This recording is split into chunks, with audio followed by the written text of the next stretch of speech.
नमस्कार बंधुरा दीपिकार पाकशालाते आपनादेर सकलके स्वागत जानाई। आबारो चले एसेछि नतून एकटी रेसिपिर साथे। ठाकुरके भोग निवेदन करार जोन्नो शुधुमात्र ताल और बेश किछु उपकरण दिएई बाड़ीतेई चटजल्दी बानिये फेललाम एई तालेर कला पिठे। आमी आजके जेभाबे एई रेसिपिटी आपनादेर साथे शेयार करछि आपनाराओ ठीक एकई भावे बाड़ीते एई तालेर कला पिठे बानिये ठाकुरके निवेदन करते पारबेन। तो आसुन देखे नेওয়া যাক आमार आजकेर এই रेसिपिटी। प्रथमेই আমি তালটাকে ভালো করে খোসা ছাড়িয়ে তালের পাল্পটাকে বের করে নেব। যেহেতু তালটা বেশ পাকা তার জন্য কিন্তু তালের খোসাগুলো ছাড়িয়ে নিতে কোনো অসুবিধাই হবে না। দেখুন তালটা কত সুন্দর, তাল থেকে তিনটে শ্বাস বেরিয়েছে। এবার আমরা তালগুলোকে ভালো করে ঘষে ঘষে তালের পাল্পটাকে বের করে নেব। তাল থেকে তালের পাল্প বের করে নেওয়া কিন্তু ভীষণই সহজ।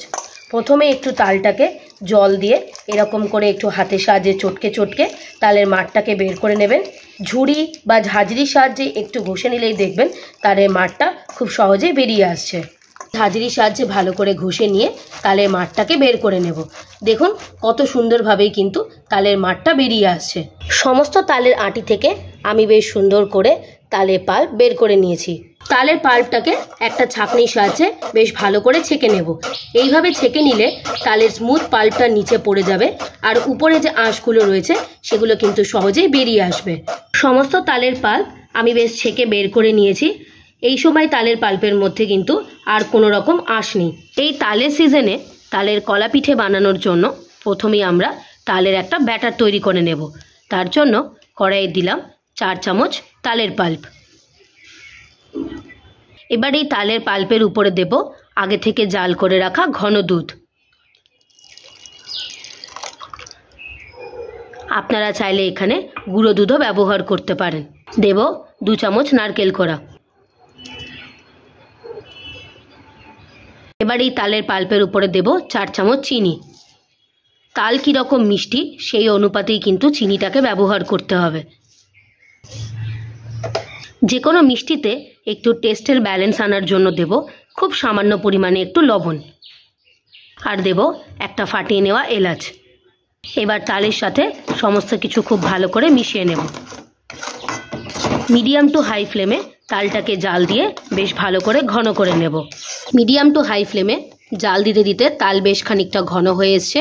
এবার এই তালের পাল্পের উপরে দেব বেশ কিছুটা চালের গুঁড়ো। আমি এখানে 3 চামচ চালের গুঁড়ো ব্যবহার করছি, তবে চালের গুঁড়োর পরিমাপটা আপনারা আপনাদের মতন করে ব্যবহার করবেন। চালের গুঁড়ির সাথে তালের মিশ্রণটাকে বেশ ভালো করে মিশিয়ে নেব। এবার এই তালের মিশ্রণটার উপরে দেব 1 চামচ ঘি। ঘিয়ের সাথে তালের মিশ্রণটাকে আবারও বেশ ভালো করে মিশিয়ে নেব। এই ঘিটা দিলে দেখবেন তালের মিশ্রণটা সহজেই উঠে আসবে, হাতের মধ্যে লেগে যাবে না। এবারে আমরা মিশ্রণটাকে ভালো করে মিশিয়ে নিয়ে একটা পাত্রে নামিয়ে নেব। তালের কলা পিঠার ভেতরের পুর রেডি করার জন্য আমি এবার দেব বেশ কিছুটা নারকেল কোড়া। নারকেল কোড়ার উপরে দেব বেশ কিছুটা চিনি। আপনারা চাইলে এখানে গুঁড়ো ব্যবহার করতে পারেন। চিনির সাথে নারকেলটাকে বেশ ভালো করে মিশিয়ে নেব এবং যতক্ষণ না পর্যন্ত চিনি গলে আসছে ততক্ষণ লো টু মিডিয়াম ফ্লেমে চিনির সাথে নারকেলটাকে ভালো করে হতে দেব। নারকেলের পুর আমাদের সম্পূর্ণরূপে রেডি হয়ে গেছে। এবার এটাকে বেশ কিছুক্ষণের জন্য ঠান্ডা করে নিয়ে নামিয়ে নেব। এদিকে আমরা যে তালের ডোটাকে রেডি করেছিলাম ওটাকেও বেশ ঠান্ডা করে নিয়েছি। এবার হাতের সাহায্যে একটু ভালো করে মেখে নেব। তালের ডোটাকে বেশ ভালো করে মেখে রেডি করে নিয়েছি। এবার এর থেকে ছোট ছোট করে লেচি কেটে নেব। আপনারা পিঠেটা কতটা ছোট বা বড় বানাচ্ছেন সেই অনুপাতেই কিন্তু লেচিটাকে কেটে নেবেন। হাতে একটু ঘি দিয়ে লেচিটাকে ভালো করে গোল করে নেব। এবার একটু হাতে তালুর সাহায্যে লেচিটাকে একটু চ্যাপ্টা করে নেব। এবার যে নারকেলের পুরটা রেডি করেছিলাম এই পুরটাকে লম্বা করে দিয়ে দেব। এবার নারকেলের পুরটা দিয়ে তালের ডোটাকে ভালো করে আটকে দেব এবং মুখটাকে ভালো করে বন্ধ করে দেব। তালের ডোয়ের মুখটা ভালো করে আটকে দিয়ে হাতের সাহায্যে একটু লম্বা করে নেব। কলার মুখটাকে একটু শেপ দিয়ে নেব।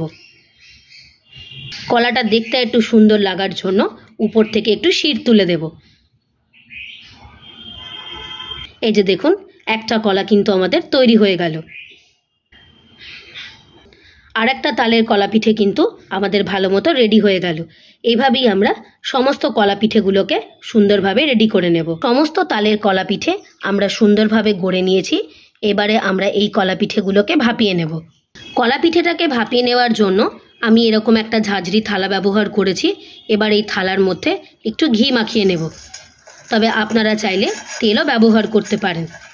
এবার এই থালার উপরে দেব বানিয়ে রাখা কলার পিঠেগুলো। দেখুন প্রত্যেকটা পিঠে দেখতে কতটা সুন্দর হয়েছে। এবার একটা একটা করে সাজিয়ে নিয়ে পিঠেগুলোকে ভাপিয়ে নেব। পিঠে ভাপিয়ে নেওয়ার জন্য কড়াইয়ে জল গরম করতে বসিয়ে দিয়েছি। কড়াই যাতে কালো না হয়ে যায় তার জন্য আমি কড়াইয়ের মধ্যে এক টুকরো লেবু ফেলে দিয়েছি। এবার একটা স্ট্যান্ডের উপরে এই থালাটাকে বসিয়ে দেব। এবার বেশ কিছুক্ষণের জন্য ঢাকা দিয়ে পিঠেটাকে ভালো করে ভাপিয়ে নেব। তালের কলা পিঠে বেশ কিছুক্ষণের জন্য ভাপিয়ে রেখেছিলাম। এবার আমরা ঢাকনাটাকে খুলে নেব। এই যে দেখুন পিঠেটা কত সুন্দর ফুলে গেছে এবং দেখতে কত সুন্দর লাগছে। সমস্ত তালের কলা পিঠে আমরা বেশ কিছুক্ষণের জন্য ঠান্ডা করে নিয়েছি।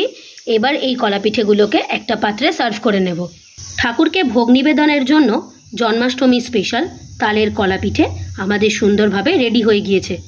রেসিপিটি যদি আপনাদের ভালো লেগে থাকে অবশ্যই একটা লাইক করে দেবেন আর আমাকে কমেন্ট করে জানাবেন আমার বানানো তালের কলা পিঠের রেসিপিটি আপনাদের কেমন লাগলো। রেসিপিটি যদি আপনাদের ভালো লেগে থাকে আপনারাও বাড়িতে একবার এইভাবে বানিয়ে দেখবেন। আপনারা যদি আমার চ্যানেলে নতুন হয়ে থাকেন চ্যানেলটিকে প্লিজ সাবস্ক্রাইব করে দেবার অনুরোধ রইল। আর সাবস্ক্রাইব করে দেবার পরে পাশে থাকা বেল নোটিফিকেশনটি অবশ্যই প্রেস করে দেবেন আমার চ্যানেলের নিত্য নতুন রেসিপির আপডেট পাওয়ার জন্য। ভালো থাকবেন, সুস্থ থাকবেন। দেখা হবে আবারও একটি নতুন রেসিপির সাথে। ধন্যবাদ।